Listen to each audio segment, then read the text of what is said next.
We'll guide you through how to add a WhatsApp button on Instagram. If you find this useful, then consider subscribing and liking the video. It's convenient having a button on your profile because people can go and click on it and start sending you a message, maybe as an inquiry or something else. Come to your profile by pressing it in the bottom right and go to the top right and press the 3 lines. In here, we need to go and scroll down, find the option for account type and tools.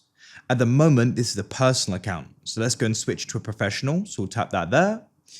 You're going to go and get some benefits for this. Choose what goes and matches you best. And you can then go and press switch. I won't have it displayed. I'll be a business and press next. It will say about contact info. Add it if you want to, otherwise press don't use. Connect to Facebook if you want. For now, I'll go and skip it. We can do it later. Now we can go and close out of this. Now, what you need to do is go and press edit profile. And you want to go and scroll down and you want to go and press contact options.